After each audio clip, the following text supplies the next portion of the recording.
Master the Game, 7 simple steps to financial freedom. Let's get into gear now. We've given you the background, the overview of what this book is really about. Let's go through the 7 steps by beginning with step number 1, tap the power. In this session, we're going to make the most important financial decision of your life. And it's not a decision you might think it is. In fact, most people think that the way you get free, financially free or wealthy, is you get this big score. Somehow I'm going to make a bunch of money, or somehow I'm going to make this investment in Apple and it's going to triple, and that's what's going to make me wealthy. But all the research shows, in reality, people who earn huge sums of money rarely keep those huge sums of money. And very few people really get to the number that they're really after when they're trying to make that big score. And so I really want to show you a much simpler way. There are literally millions of people around the world that have become millionaires, and they've done it really slowly and easily because they've just tapped into a very simple power. And that power I know you've heard of called compound interest or compounded growth. The idea of growth upon growth, multiplying itself. Let me explain what I mean. Early in the book, I decided one of the people I wanted to go visit with was a man named Burton Malkiel. Burton Malkiel, or Bert, is an amazing professor who's at Princeton, and I wanted to go see him because he wrote a book that's become kind of an investing classic called A Random Walk Down Wall Street. And he wrote it in the 70s, and it's still popular today. And in it, he kind of shook up the investment field because he came up with this idea saying, you know what? People should be able to have a tiny bit of money and own all of the stock market and not pay these huge mutual fund fees that are usually hidden, that are eating away at your ability to grow and compound what you have into real wealth. And he was one of the earliest people to ever come up with this idea of promoting the idea of an index fund. An index fund, again, is really simple. Instead of buying Apple or PepsiCo or Coke or whoever the case may be, you can actually buy this index which mimics the entire stock market. So you get a micro piece of all these companies, all the best companies, for example, in the S&P 500 or the Standard & Poor's 500, if you're familiar with that. And so his idea has turned into a $7 trillion a year business. And another person I got to spend quite a bit of time with that you'll learn about here in the book and here with me is a gentleman who started Vanguard, and that's Jack Bogle. He took this idea and he bet his fortune on it. Both of these men understood something. And when I sat down with Burton Malkiel, the first thing I said was, look, I know you're a straight shooter. The guy definitely shoots from the hip. He doesn't care what people think. I said, tell me, what's the single biggest mistake that individuals make, that investors make in their life? And he said, Tony, beyond a shadow of a doubt, is they don't take full advantage of the power of compounding. He said, Einstein said it was one of the single greatest inventions of humanity. Understanding it can change everything in your life, and everybody says they understand it, he told me, but very few people tap it. He said, understanding something intellectually is not the same as doing it. If you're doing it, then you know it. If you understand intellectually, you know, like I've said before, that and $3 will almost buy a Starbucks mug of coffee. So what you really have to understand is how it works. And so I asked him, I said, Bert, what's the best way to teach it? And he went into this riff, and you know, he's in his late 70s, and it was kind of like I've read him describe this before, but watching him do it there in front of my eyes, his eyes sparkled and he got all in state. You can see he's done this so many times, but it's like a great musician, you know, it's like a Bruce Springsteen going off and doing a riff there directly for you. And his riff was to tell me the story about William and James.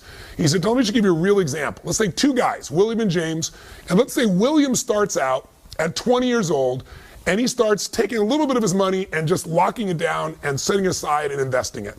Let's say he takes $300 a month, $4,000 a year, and he puts that aside and he doesn't touch it, and he puts it in the stock market, and let's say over time he averages 10%, and let's say he does it in an index fund, so he's not being taxed continuously, so it grows tax-free until the time he's going to take it out. And let's say he makes that investment, stay with me now, William makes that investment from the time he's 20, puts away that $300 a month, that $4,000 a year, till the time he's 40. He never makes another investment again. That's it. And then we see what he has at age 65. And then on the other hand, he has a brother named James. And James, he doesn't get started when he's 20. He doesn't get started when he's 30. He waits till he's 40, and then he starts to say, God, I better start doing something. So he does the exact same thing his brother did. He starts putting away $300 a month, $4,000 a year roughly. He gets the same exact return, let's say of 10% in a tax-protected environment. And at 65, from 40 to 65 is 25 years. So he spends 25 years putting money in the system.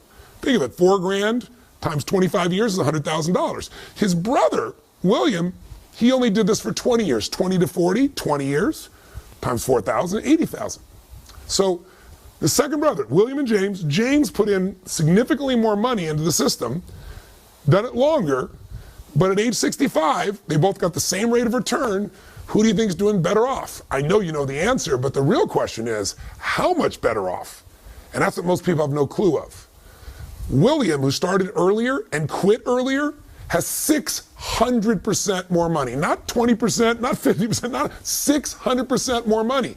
At age 65, both these men who got the same rates of return, but one started earlier and quit earlier, he has $2.5 million for William.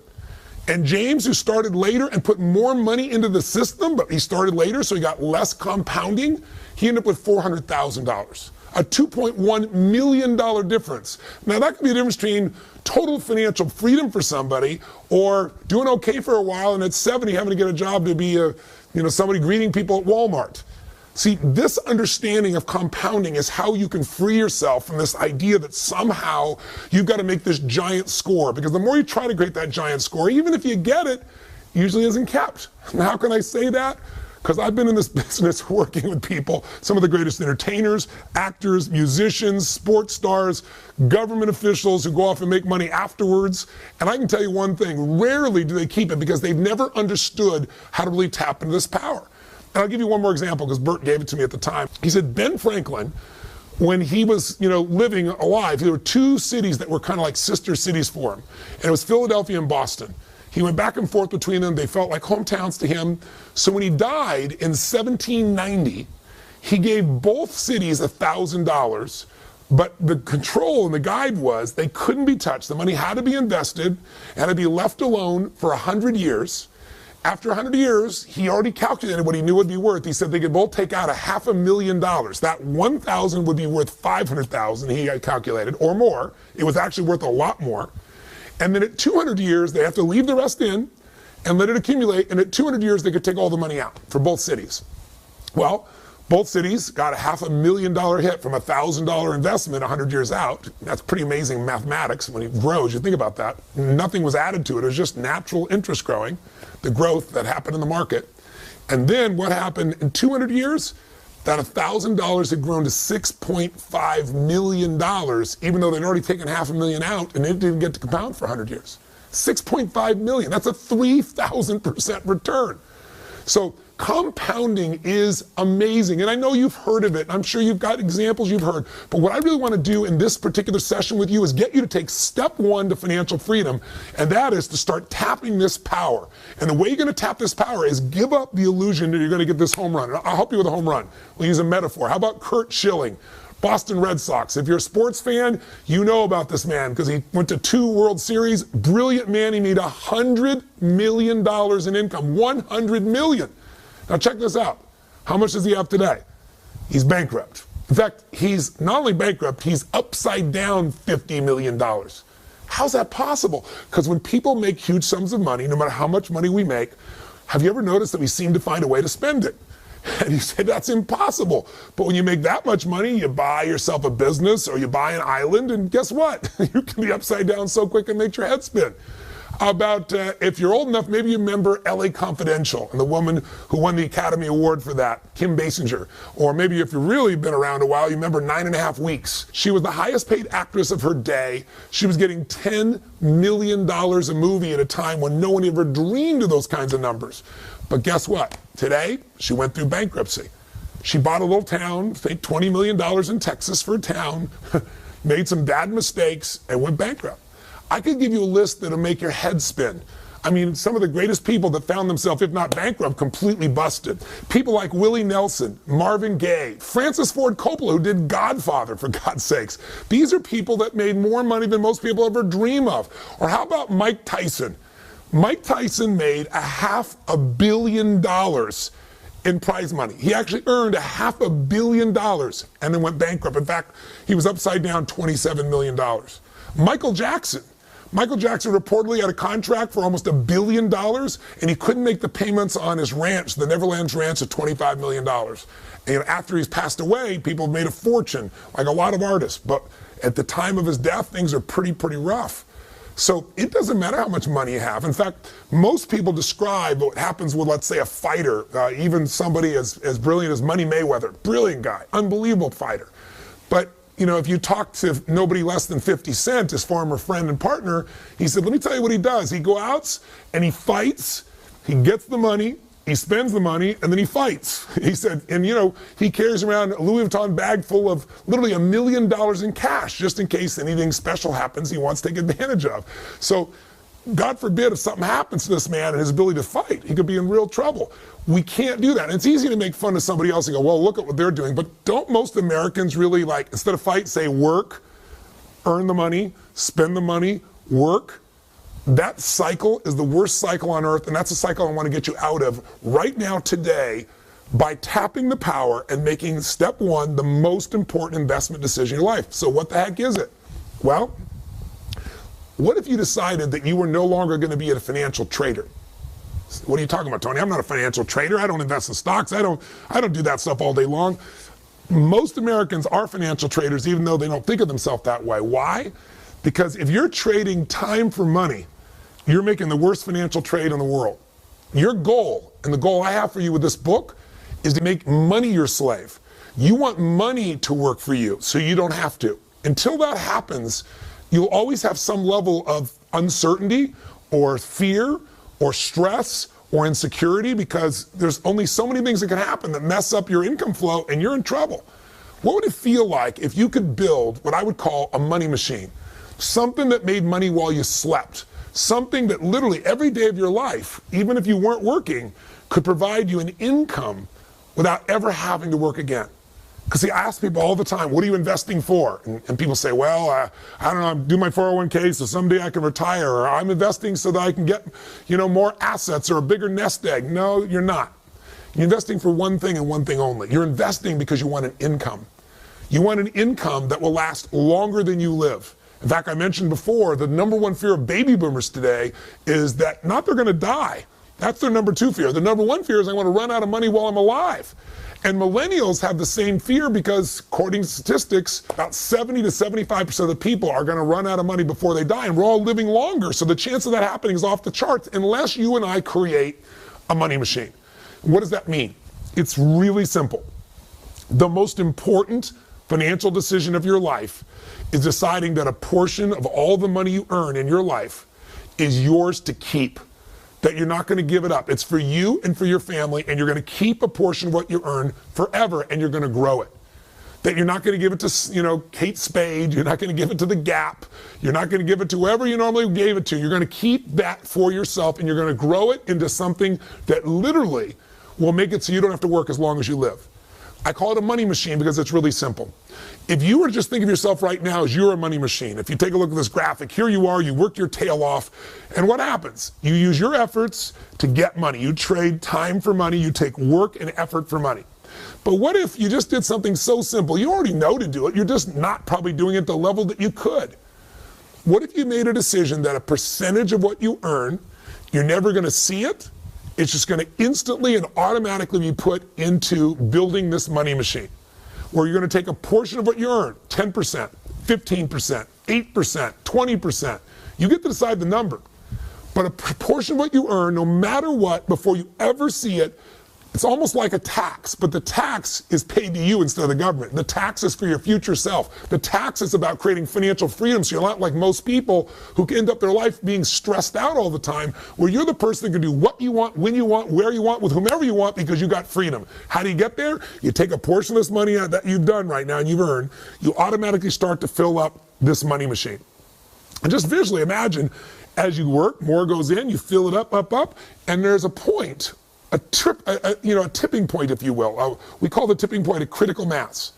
There's a point where the money you've saved and invested will have grown to a point that there's enough there that if you were to get just a small return on your money in a secure environment, the income off your investments, just the income, the investments are still there, the money is still there, that critical mass, that nest egg is so big that the interest you make on it alone, that interest gives you the income you need to live your life as long as you live without ever having to work again as long as you live, period.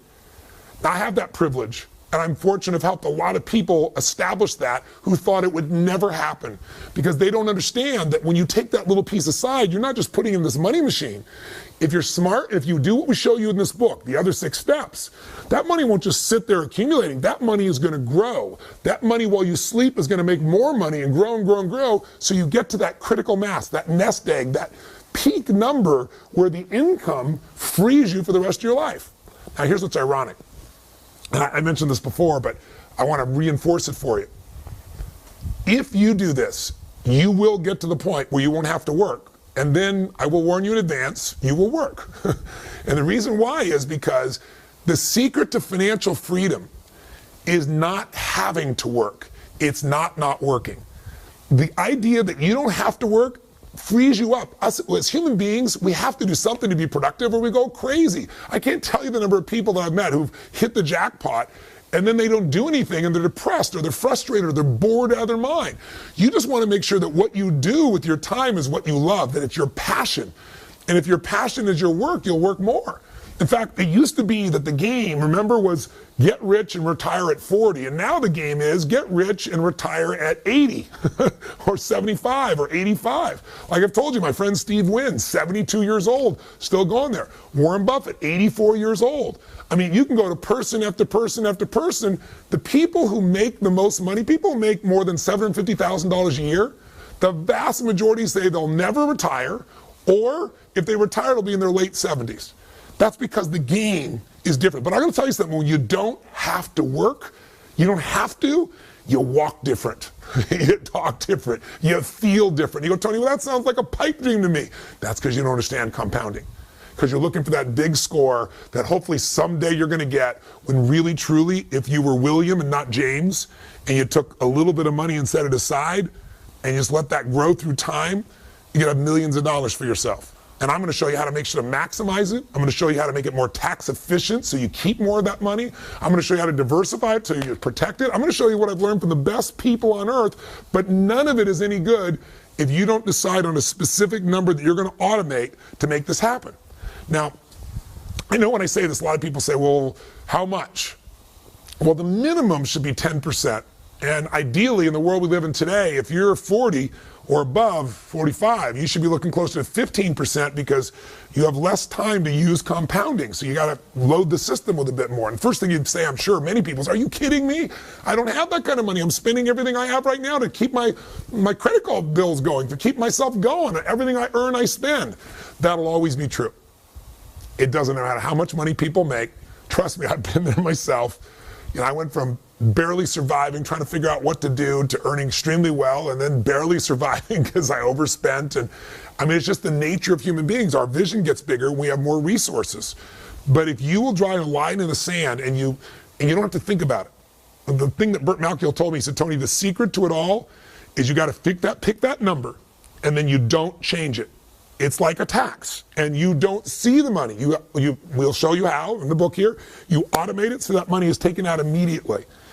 If you run your own business or you go to work somewhere and they raise our taxes by 5%, 8%, 10%, you're going to hate it. You're going to be mad as hell, and it's still going to get paid. That's just the way we are as human beings. So why not create a freedom tax? And it's really not a tax at all. What about a freedom gift? I call it the Freedom Fund. What you want to do is decide right now, what percentage, and by the way, I'm going to mention one thing. You might say, well, Tony, I'm already doing this. I'm already contributing my 401k. Then I want you to decide right now, and I'm going to show you how to maximize your 401k. I'm going to show you how to get rid of the fees in your 401k. They're eating up your compounding. You're compounding fees if you don't know what you're doing in this area. But if you're already doing this, I want you to pick a number right now that you might increase to. And before you pick the number, whether it's 10 or 15 or 20, whatever that number is, you're going to want to decide it and not change it, other than increase it maybe in the future. And you're going to make it automated so that money goes into your Freedom Fund. Not a savings account, a place where you're going to be investing that money and growing it till it hits a critical mass that throws off the income you need so you never have to work again. So you have that true financial freedom. So if you're saying, well, Tony, I don't know how I'm going to do this, let me give you 2 pieces to help you think about this. I could name dozens of stories or examples of people that I've met over the years who started with nothing and became wealthy because they just took a little piece off and forgot about it and let it grow and grow and grow and grow. But I'll give you one of my favorite examples, Theodore Johnson. This is a man who never made more than $14,000 a year in his entire lifetime. He worked for UPS, and he only did one thing different than most people. At late stage of life, in his late 80s, he's worth $70 million. He did not inherit any money. All the money came from compounding $14,000 a year. How did he do that? He committed to one thing. He decided 20% of all he earned was going to be set aside. Every check, every bonus, every situation, 20%. There was no excuses. He'd have to find a way to do things differently, earn money other places, but that 20% was sacred. And it compounded over a lifetime for him and gave him $70 million. In his late 80s, he donated $35 million away, still had $35 million, and guess what? Never made more than 14 grand. I mean, there's no excuse. When you understand the power of compounding, it's game over. But you gotta get beyond your knowing what it is to acting. And that's really what I'd like you to do right now. So right now, why not make a decision right now in this moment and say, this is what I'm gonna do. I'm gonna stop trading time for money. I'm gonna make money work for me. I'm gonna make money my slave. And I'm gonna make a decision right now that no matter how hard it may seem in this moment, I'll get used to it. I've got to decide a number that I'm gonna set aside, and that number's not gonna move, and I'm gonna automate it. What is that number for you? Is it 10%? Is it 15? Is it 18, 20? Is it, gosh, I got to at least start with 7? What's the number going to be? Make a decision right now. And if you already have a portion that you're putting aside, it's only going to get you so far. Make a number larger now. That'll be the decision, the most important financial decision in your life, because investing can only be done with the capital you set aside. And if you wait to have a bunch of money to invest, you'll lose all the years that little bit of money could have been compounding and going crazy. Compounding is the ultimate power. Tap that power right now by making your decision. Have you made it? Write it down. You know, when you think of something ahead, it goes out. Write it down. Drop it right now into your planner. Send yourself an email with that in the headline. What are you going to do right now so you lock it in your head? And so you lock it in your life. And then the question is, how do you go about automating that? Just open the book, chapter 1.3. It'll walk you through how to do it. You can go to Schwab. You can go to TD Ameritrade. There are a variety of people that can automate it, so it takes right out of your check into holding place. You say, well, then where will I take that money? Where will I invest that money? Those are the steps to come. First step is get in the game, and the only way you're going to be able to get in that game is start to tap the power by automating. Now, if you're sitting here right now saying, Tony, all this is well, and I've heard this before, I know compounding, then, you know, but I just don't have any money to invest. What am I going to do? Then I'd like you to tap into the power of behavioral economics. One of the things I did when I wrote this book is I said, okay, people are going to know. Some things we're going to talk about, like what we're talking about right now, is frankly common sense. But common sense is not too common. Have you noticed that? People know it, but they aren't doing it. So I said, I want to get people to do it. So I went and met with a whole series of Nobel Prize winners of behavioral economics. And the behavioral economists are guys that spend their entire life, and women, focusing on what is it in human nature that makes us screw up financially?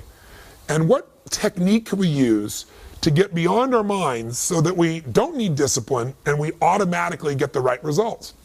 What these behavioral economics experts do is they basically study the human brain and human nature, and they try to figure out what is it in our nature, the way the human brain works, that makes us make the wrong decisions when it comes to finances.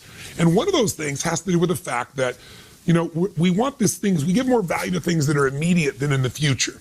Like what is in front of you right now seems more real than 10 years from now, even though 10 years from now you're going to get there, and if you don't do something now, it's going to be painful. And so a lot of these experts have figured a way to get around your own nature with these little behavioral tricks. So it doesn't take discipline to make it happen. So for example, Shlomo Benartzi, who's from UCLA, and Richard Thaler from Chicago, both came up with a brilliant system called Save More for Tomorrow. Let me explain how it works. So if you right now say, Tony, I know I've got to save. I know I've got to get, I've got to start tapping the power of compounding, but I'm spending every dime I have and there's no way out. First, bullshit. I'm sorry, but I just got to say bullshit. You can find a way. If it's your entire life and future depends upon it, don't accept that. We all get what we tolerate. There's a way to find it. There's something to cut. There's something to create. There's some way to add more value. We'll get to that later. But with this system, what they said is, look, if I said to you, next week we're going to meet and we're going to have this meeting would you like to have some fresh fruit or would you like to have chocolate cake? When they do this research with students, about 80% of the people say, no, I'll have some fresh fruit, especially in an environment that is somewhat health-oriented and so forth. But when they get to the meeting a week later, exactly the opposite, 80% reach for the chocolate, the chocolate cake. So it's always easy to diet in the future. And similarly, when I say you got to take some money today and invest in it, your brain says, oh, I don't have any room for that, there's no time for that. So what Shlomo and his partner Thaler did is they said, what if we let people save more tomorrow?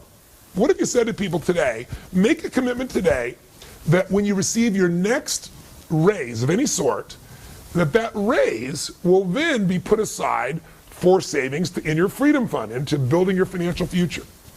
And interestingly enough, most people are saying, I'm willing to do that. I can't do it right now, but I'll do it in the future. And as a result, if you do this program, and I explain it in the book in more detail, but just the highlight note is you can go to your HR department and you can let them know. For every raise you get, you're going to take out X percentage. I'll give you an example. They took a group of people in the Midwest who were blue-collar workers with no room to be able to save. These are people that said there's no way. So both Shlomo and Thaler together said, you got to save 3.5%. Anybody can save 3.5 cents out of $1. You got to do that. So they all agreed. They said, but then you're also going to be used to this formula of save more for tomorrow, which means every time you get another raise, another 3% or 3.5% is going to be set aside. The most crazy thing happened. This group of people went from saving nothing or 3.5% to saving 14% on average. Now, when you start saving 14%, it's a different universe. You're going to start compounding. Get this, 65% of these blue-collar workers who never saved anything in their life were saving 19%. Now, when you start saving almost 20%, that's what made this man with $14,000 a year end up with $70 million. That's the power of compounding activated. So here's what I'm going to say to you. There is a way. And if you say, Tony, well, but there isn't. Okay, I'll agree to do this in the future, but what if I don't get a raise? Well, if you don't get a raise, I'd say to you, learn to become more effective. I always tell people, find a job where your raise becomes effective when you do. Either own your own business, get yourself in sales, do something where you have some control, or start a little business on the side. We can talk about those things later, but for right now, let's pretend you can't get any more money anywhere. How could you still do it? You can save and get that money to invest. Save something you're spending money on. How about this? Take one night a week and don't go out to dinner. Order a pizza in, watch a movie at home instead of going out to the movies. You'll save at least $40. In the world we live in today, probably a bit more than that. If you save $40 a week by just having a pizza, not going out for dinner on one of those nights, or not going out spending that money, $40 a week sounds like so small amount. But if you took that money and you put it in your freedom fund, and you grew it at 8%, and we're going to show you some people, for example, in this book, who've averaged over 75 years closer to 10%, and with very little risk up and down. But let's say you averaged 8%, and you left it in there for 40 years. You know, you're 20 years old, you're 25 years old, you're 30 years old even. Plenty of time. Do you know what that money turns into? $40 a week? That's almost $2,000 a month. At 8% compounded turns into $500,000 by itself. See, the money's going to get spent. The only question is, are you going to compound it in something real, or are you just going to throw it away? The real goal in step one here, tap the power. If you want to say, what's the first step of these 7 steps that are going to get you financially free? You tap the power by stop being a consumer and start to become an owner. That's what you are when you decide to invest. You become an owner in American business or world business. And when you own businesses that are growing, you get to grow with them. And as they compound in their value, you get to compound what you have in your ownership of them as well. So you got to become an owner, and you've got to become an investor. And the only way you can do that is decide on percentage you're going to set aside. Now, you can use save more for tomorrow, start with a small amount and build up. That's such an easy way to do it. You can just say, boom, I'm going to start with 15 right now. But you got to make sure that it's automated. And if you're still saying, okay, all this is wonderful, but where do I come up with this money? Well, let's take something. You've all heard of people talk about their Starbucks strategy, stop drinking Starbucks. I think a lot of you are going to still drink your Starbucks. It's pretty addicted. But I'll give you a simple one. How about bottled water? You know, I come from Fiji. I have a home in Fiji, and Fiji water is very popular around the world. I don't know what bottled water you drink, but almost everywhere you go, nobody drinks out of a tap, and I think for damn good reason. But there's an alternative to the tap. It's called filters. Filters cost almost nothing and they don't waste all the plastic. Do you know the average person, if they took 2 drinks of bottled water a day, it's the same as your pizza, right? 2 drinks a day, just think of it, over 30 days, check it out, 60, right? Times $2 each, and you start going, I got myself $120 a month. You know, if it's 3 bottles of water a day, that's $180 a month. $180 a month is going to get you past that, get you in that $2,000 range again. How about you just drink filtered water, get it filtered at home? How about you get yourself, we have in our home here, these plastic bottles that you keep reusing that they don't leach plastic also, so you're not polluting your body. And by the way, did you know a plastic bottle, sorry to get all eco on you right now, but did you know one plastic bottle takes on average 450 years to break down? I'm living here on the ocean and almost every day there's some plastic that'll get rolling in here. And some of it's been out there for 50 years and it's still coming back ashore. It's insane. We're living in a way that makes sense. We're using all this fuel to bring the water from someone else when you could filter it right here. How about you save yourself that money and put another $500,000 in your pocket through time? Just another way of thinking about it. In fact, if you're trying to figure out how the heck do I ever get the money to invest in the first place, I'd say there's a couple places you could look, and I'll wrap this video up. One, you could certainly find some things that you're currently spending money on that no longer give you joy. A friend of mine I wrote about in the books, the lady here she finally figured out she was spending so much money on her car. It was an old car, and the fixing in the car and the fuel in the car. With financing, she'd go buy a brand new car. She went and bought a brand new Cherokee white pearlescence Jeep. She had this giant smile on her face. She'd only been through like 5 chapters of the book, but she figured out, you know what? For the money I'm spending, I could have a much better quality of life. And she was saving money also that she now put in her freedom fund to invest.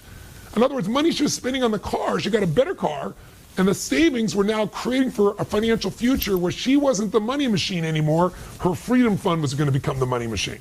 You follow me? So there might be some things you could cut. There might be some things like water or bottled water you're not losing anything. In fact, you get something better for yourself and less wasteful. So that's one approach. Another way is to find a way to earn more. And I'll show you in the book, we'll go through a section where I give you 5 little mini chapters. How do you save more? And I show you all kinds of examples so you have this money. I show you how you can earn more so you can speed up the process. And you say, but Tony, I can't earn more. I'm a school teacher. Well, I have the same mentality. My mom, when I was growing up, she wanted me to be a truck driver. She used to watch those Truckmaster truck driving schools, and they talked about you can make $24,000 a year if you become a truck driver. And my mom said, you've got to do this. You'll be on the open road. You'll have the sense of freedom. Your father's locked down. My father worked as a parking attendant underground in a Century City garage in LA for 30-something years of his life, my natural father. And she said, you'll make twice as much as your father and you'll have more freedom. But I looked around and I thought to myself, I think truck driving is a beautiful thing, but I had a mission of things I wanted to do. And I also thought, I don't think I could ever drive that truck far enough or long enough to be able to have freedom for my family for the future, because I didn't understand compounding. I could show a truck driver today how to do it, but I didn't know how. But I did learn something really important along the way. I was 17 years old, and I went to meet this man. Didn't go meet him. I went to attend a seminar by a man named Jim Rohn, who later became one of my first mentors. And Jim was a personal development speaker, and he would get up and talk for 3 hours, which I thought was a long time. If you've been to one of my seminars, you know that's not a long time. And he would share these tools and philosophies of how to improve your life and a few strategies. And I was very touched by him. And the very first night I met him, he said some things I never forgot. He said, you know what? Everybody wants life to change, but for your life to change, you have to change. For things to get better for you, you've got to get better. And he said, instead of complaining about how you don't have the money and how things aren't fair or going on a strike, he said, rarely will that get you. Strikes will get you pennies of improvement. He said the most powerful thing you can do in the marketplace is to understand how the marketplace works. And here's how it works. If you can find a way to do more for others, if you can find a way to add more value and become more valuable, you will become worth more. But you got to be worth more. You've got to be able to say, how can I do more for this business I work on? How can I help them save them money? How can I bring skill sets to make them more profitable? You've got to think about that, because we're all paid in accordance to what our worth is in the marketplace. Not our spiritual worth, not our emotional worth, not what our worth is as a soul, but our economic worth. See, in the world we live in today, there are people that make $7 an hour, and there are people that make $3.5 billion a year. I'm not saying one is better or worse, but I'm saying one has a lot more choices. Now, why? Because if you go to work at McDonald's and you're working fast food, you're going to make about $7.75 an hour currently. I just looked it up. Crazy. It depends on where you live in the country, but $7.75. Now, at $7.75, you don't have enough to really support your family in any way. You're going to have enormous stress. And we could say, well, we should make that number larger. But in reality, the reason you make $7.75 if you work at McDonald's is because almost anyone can be trained to do that job, especially the way it's automated today, in about an hour, maybe 2. But if you're going to earn more, you've got to be able to give more, do more, create more. And I don't mean just work harder. You got to do something that adds more value. David Tepper made the most money of anyone last year in personal income. He made $3.5 billion with a B. And that's because he's a hedge fund guy. And we live in a world where the majority of people are putting their money in a bank where they're getting virtually no money, or maybe 25, a quarter of 1%, maybe 1%. And this man got people invested with him a 40% return. Now, when you get 40%, that changes your life. Some people, if you're getting a quarter of a percent, if you're getting 1%, it's going to take you a couple decades to double your money. At 40%, you're going to double your money in very short order, less than 2.5 years. So it's an interesting process to see what that value is. And he said, Tony, what you must do is find a way to do more for others than anybody else has done. He said, if you can find a way to help millions of people, then obviously you can be a millionaire if you want to be that. He said, but it's got to be something they want, something they value, something they think is incredible. Now, why do I tell you that? Because the first time I started talking about compounding and saying one way to do it is start to earn more and put more aside. If you think you don't have enough now, I had this school teacher come to me and she said, but I can't. I'm this fixed income, and there's no way for me to get a raise. And I said, you know what? One of the great injustices of our current society is that the most important jobs, like, for example, a teacher, where we're entrusting the future to someone to help us with our kids create their own future, create their skill sets, their abilities, they're horribly paid in this country. But you can complain about the system, or you can take control of what's within your own control, and you can find a way to add more value. She goes, how am I going to do that? I said, I know a school teacher, I described him in the book, who makes $4 million a year. How? He decided, I love working with 30 kids, but if I only work with 30 kids, I'm going to make $60,000 a year. But if I can find a way to work with hundreds of thousands of kids, I could earn hundreds of thousands or maybe millions of dollars. And all he did was he became incredible as a teacher. He's a Korean man, and he just kept better and better. He's always finding a better way to teach, always finding a more enjoyable way to teach, always finding a way to help people remember and learn quicker. He was just a learning machine, and that added value. Every other teacher taught the same stuff. He brought students unique things, and they wanted it. So he created a website where he could mentor them, and we automated the mentoring. He now makes $4 million a year. So I'm just saying this to you, not to say you have to make $4 million a year, but my bet is, with some creativity, you could come up with something that could bring you an extra $300 a month. And $300 a month, invested over time, could easily bring you $1 million, just based on the math and types of returns I described to you earlier. Not a bad thing. If you found a way to do something bigger, all the more power to you. I got a chance, I was on the Today Show one day, and they called me up and they said, we got Warren Buffett, and we want to have you on, and we're going to have the woman who is the youngest female billionaire in the world. And she has this company called Spanx. And I said, what is Spanx? And if you're a woman watching, I'm sure you're smiling, laughing. He doesn't know what Spanx is. Most men don't know what Spanx are, but I guess it's kind of an undergarment that women use to help them effectively shape their body under a dress. This woman, she had no idea how to become a billionaire. It wasn't even her goal to be a billionaire. She just wanted to solve a problem that a lot of women have. And she was on her way to a party, and she cut some pantyhose up and created this little device, and then she thought it was a great idea, and everybody said it was stupid. And she tried and tried and tried and heard no, no, no, and she just wouldn't give up. And then finally she got someone to make some, and then she sold some, and then she eventually got an Oprah. And now Spanx is a multi-billion-dollar business, and she's the youngest female billionaire in history. So I want you to know there's a range from school teachers to this one was working at Disneyland. There are people that might want to make $100, $500, $1,000 more a month. And if you find creative ways to earn more by giving more, by creating more, the answers are there. I just want to get you going. I've got a whole chapter on this, but what I don't want to leave this section with you doing is thinking, I can't do this. And I'll just give you one last one. Another way you get the money to grow your financial future is keep more of the money you have. So I've got a whole chapter here in the book on really, it's the secrets of the ultra wealthy that you can use too. And you'll find it in section 5 of the book. And in fact, it's chapter 5.5, if you want to look it up when you go there. And what it is if you're trying to get financially free, you have to remember what is the most expensive cost that you have in your life. I mean, what is the deepest thing you're going to spend money on in your life? And for the vast majority of humans in this country at least, and North America and most Western nations, it's taxes. And so taxes, you got to understand, in this country, the IRS, their job is really simple. They're not mean people. I mean, they're mean people in every industry, so I'm sure there's some. They're like Switzerland. Their job is to get as much money as they can from as many people as they can every year. And your job, according to the Supreme Court, is to use all of your ethical capacity, everything that's ethical, everything that's legal, to pay the least that you can, and you have that right. That's not being not democratic. Now, I paid plenty of taxes, tens of millions of dollars in taxes, and I'm really grateful that I have the ability to do that at this stage of my life. But I also have learned from all the best investors that I've worked with, I'm talking the best on earth, they all know that tax efficiency is one of the ways to speed up how to get from where you are to where you want to be. Because if you can keep more of what you have and compound it, you're going to do even better. And there's a tool that ultra wealthy people know and use. It's IRS sanctioned. The IRS supports it. And very wealthy people and very wealthy organizations use it. And it allows you to grow your investments literally in an environment where it can be not just tax deferred, but tax free. What that means is if you tell me you have $500,000 built up over the years in your 401k, I might say to you, if you're in the 50% tax bracket, no, you have $250,000. You might say, Tony, no, that's not true. I've got $500,000. I said, yeah, but half that's the government's money if you make 50%, if you have 50% tax.